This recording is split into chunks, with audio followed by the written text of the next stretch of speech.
buat jawab kompak gini, tapi saya silakan teman-teman semua. Oke, baik. Karena teman-teman menjawab dengan semangat, jadi buat saya juga semangat nih buat mimpin diskusi hari ini kita semuanya, supaya apa yang kita bahas nanti bisa teman-teman paham dan juga bisa kita laksanakan di kehidupan kita sehari-hari jika itu bisa kita laksanakan ya. Oke. Baik, kita absen dulu. Teman-teman semua ada yang nggak datang, yang tidak hadir untuk pertemuan untuk hari ini? Ada? Ada nih, kosong nih siapa? Sarela. Oh, kenapa tuh? Nggak tahu, nggak ada yang kabar. Nggak ada kabar. Enggak ada WA gitu kamu, nggak temenannya? Mana Sabela ya? Nggak ada kabar. Apa sih? Gak apa itu. Ada lagi nggak? Riani Pak. Si Riani, kenapa si Riani? Sakit Pak. Sakit. Oh ya udah, nanti insyaallah kalau ada waktu kita jumpa bareng-bareng ya si Riani ya. Baik. Oke, terima kasih teman-teman semua. Kita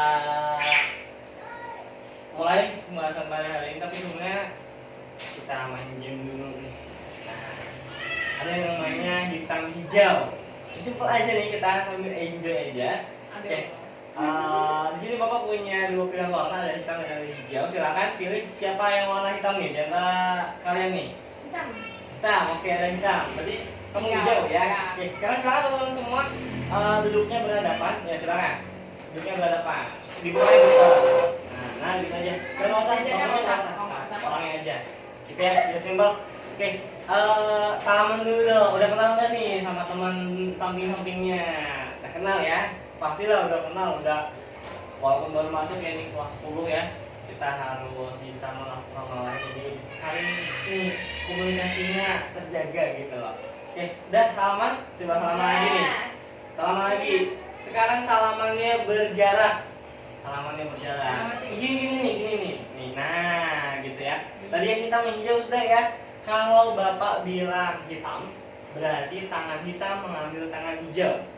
Tangan hijau jangan sampai tertangkap.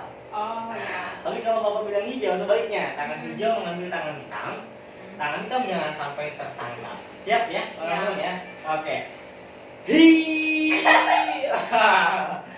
Kaget. Salah. Ya, siap.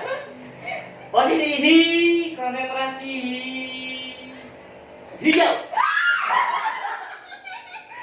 Oke, pemanasan ya. Oke, kita coba lagi. Ambil posisinya. Kamu posisinya.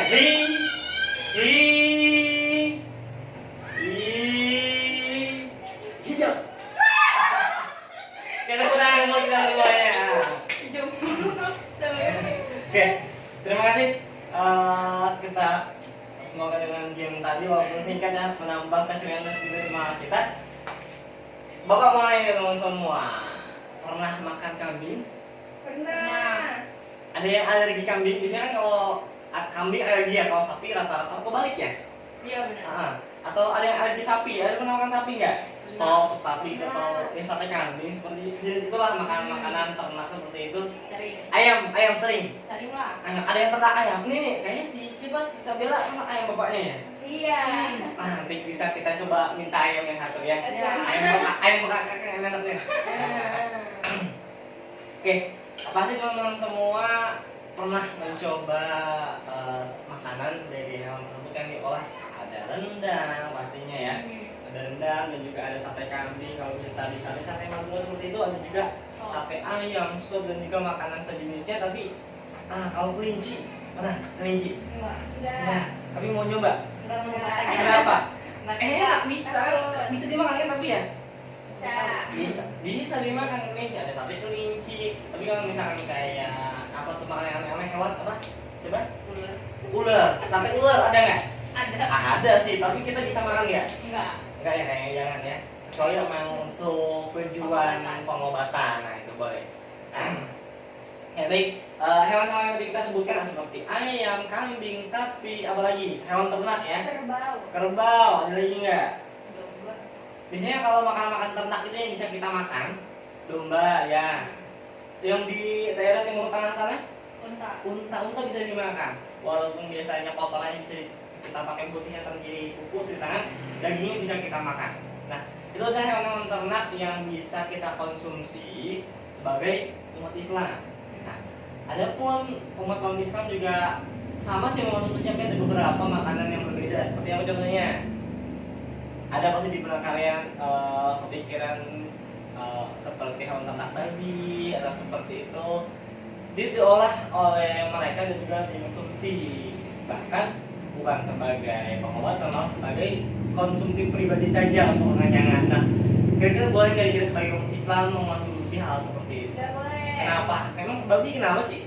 Haram, Pak. Emang iya, kenapa bisa haram? Karena di Al-Qurannya ada haram, Pak. Oh, sudah diperintahkan. Katanya. Oh, oke. Banyak sekali ilmuwan dan juga orang-orang yang meneliti tentang babi itu tidak untuk dimakan, dan juga kita harus menghindari hal seperti itu walaupun dia keadaan terdesak ataupun Allah dan juga Rasulnya memudahkan kita. Kalau kita sedang berada di hutan mengembara, kelaparan sangat sekali, kita bertemu babi, ya sudah, karena memang dalam kondisi terdesak kita kelaparan, tidak apa-apa. Seperti itu ya teman-teman semua ya. Nah, dari pembahasan tadi kita bahas tentang makanan hewan ternak, kira-kira ada yang nyambung nggak nih, kita bakal bahas apa nih? Ada nggak? Coba dari ini Miftah, ada nyambung nggak? Tadi kita bahas tentang makan hewan-hewan ternak yang bisa dimakan. Kira-kira kita bakal bahas apa nih kira-kira?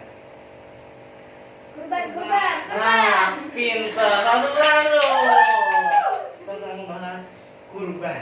Nah, kita masuk ke poin yang pertama nih teman-teman. Apa? Kira-kira apa sih kurban itu? Ada yang mau berpendapat? Silakan angkat tangannya. Boleh. Yang mau berpendapat apa sih kurban itu? Nah, Bapak pernah nanya ke anak Bapak ya? Nah, pernah tanya tuh, tahu nggak kamu kurban itu apa? Dibilang potong kambing, potong-potongan, bukan potong-potongan, dia jawabnya, potong ayam, potong sapi. Benar sih, tapi biasanya bisa kita sebutkan bahwa kurban itu adalah menyembelih hewan dengan niat ibadah dan juga untuk mendekatkan diri kita kepada Allah. Biasanya nih, Bapak mau nanya lagi nih teman-teman semua. Kita berkurban setahun sekali ya, biasanya kita ramai-ramai bersama masyarakat sekitar di bulan apa nih? Kan ada 12 bulan nih, bulan Hijriah nih. Dari Muharram sampai Zulhijjah, biasanya kita berkurban di bulan apa? Ada yang tahu nggak nih? Ada yang apa bulan-bulannya? Apa enggak? Coba kita tes dulu atau bulan-bulannya. Biar kita semua tahu, jangan cuma hafal bulan-bulan Masehi dan kita umat Islam. Kita harus bisa menghafal bulan-bulan Islam juga. Muharram pertama ya. Muharram, Safar, Rabiul Awal, Ya. Rabiul Akhir, Jumadil Awal, Jumadil Akhir, Rajab, Sya'ban, Ramadan, Syawal, Zulqa'dah, Zulhijjah. Dari 12 bulan tersebut, bulan mana yang biasanya masyarakat sekitar ataupun kita biasanya melaksanakan kurban? Tek tok, tek tok, tek tok. 5, 4, 3, 2, apa? Zulhijjah, teman. Benar sekali. Di bulan Zulhijjah biasanya masyarakat kita bisa bergabung untuk melaksanakan kurban dengan niat beribadah dan juga untuk mendekatkan diri kepada Allah. Nah, kenapa sih kita harus berkurban? Kenapa kita harus berkurban? Coba. Kenapa kita harus berkurban? Ada yang bisa jawab? Kenapa sih kita setiap tahun harus kita usahakan untuk menternak kambing atau hewan ternak ini, kita membeli hewan ternak tersebut dan disembelih di bulan Zulhijjah pada saat bulan berkurban. Kira-kira kenapa? Karena anjuran Nabi. Karena anjuran Nabi. Ada lagi. Karena anjuran Nabi, karena perintah Allah juga ada di Al-Quran teman-teman semua. Nah, dianjurkan kita untuk berkurban setiap bulan, setahun sekali di bulan Zulhijjah. Nah, seperti itu. Kalau sudah diperintahkan, walaupun ada beberapa di antara kita yang tidak mampu, itu tidak apa-apa, setidaknya kita bisa menyumbangkan sedikit untuk membantu patungan seperti itu misalnya ya. Nah, walaupun konsepnya patungan seperti itu bisa teman-teman, kita mendapatkan pahalanya juga. Misalkan 12 orang kita patungan buat beli satu kambing, insya Allah pahalanya juga akan sampai kepada masing-masing di 12 orang tersebut, insya Allah ya. Nah itu tadi kenapa kita harus berkurban. Dan yang terakhir nih kita bahas nih, bagaimana sih sejarah kok bisa ada perintah kurban. Ada yang tahu? Lama banget dari nabi ke nabi, terus sampai Nabi Muhammad itu melaksanakan kurban. Sampai sekarang nih kita nih, kira-kira gimana sih sejarahnya? Dari nabi siapa sih kira-kira, ada yang tahu? Nabi Ismail. Nabi Ismail, Nabi Ibrahim. Nabi Ibrahim, Nabi. benar dua-duanya. Oke, gak apa. Tapi itu masih masih masanya Nabi Ibrahim ya. Kita masih bisa bilang masih masanya Nabi Ibrahim karena saat itu usia Nabi Ismail baru belasan tahun. Nah, ketika ditinggalkan oleh Nabi Ibrahim menuju ke Palestina, ditinggalkan Siti Hajar dan Ismail di lembah tersebut di Makkah, dan 13 tahun itu Ibrahim meninggalkannya. Kemudian kembali lagi ke tersebut. Beberapa hari kemudian Ismail dibilangin oleh Nabi Ibrahim, ya Ismail, saya mendapatkan mimpi bahwa saya menyembelih kamu. Apa kata Ismail? Iya, oh ya udah. Bukan mikirnya, bapak udah ninggalin aku 13 tahun, tiba-tiba kesini mau menyembelih aku, enggak. Tapi Ismail tetap tegar, dia melaksanakan perintah. Itu hebat banget tuh. Nah, ketika sudah dibaringkan, dikasihkan selimut, ditajamkan pisaunya, Ismail bilang kepada Nabi Ibrahim, sampaikan salam kepada Siti Hajar, kepada ibunya, bahwa dia sangat sayang sekali kepada ibunya. Nah, ketika ingin ditaruh pisaunya di leher Nabi Ismail, Bismillahi Allahu Akbar, tiba-tiba enggak berubah. Kalau Nabi Ismail berubah jadi kambing, sama aja Ismail dikutuk jadi kambing. Berarti itu ya, nih biasanya nih kita keliru dengan sejarah teman-teman semua. Ketika Nabi Ibrahim menaruh pisaunya di leher Nabi Ismail, Bismillahi Allahu Akbar, tangan Nabi Ibrahim tiba-tiba kaku, terdiam, pisaunya jatuh. Apa kata Allah? Ya Ibrahim, engkau sudah membenarkan janji. Dibangunkanlah Nabi Ismail, lalu muncul dong batu di balik bukit, bukan di balik bukit, bukan Ismail berubah jadi kambing, sama aja loh itu mah Ismail disembelih. Nah seperti itu sejarahnya. Makanya nih kita harus bisa terus saling mencari informasi, membaca, dan juga kita membahas fikih-fikihnya.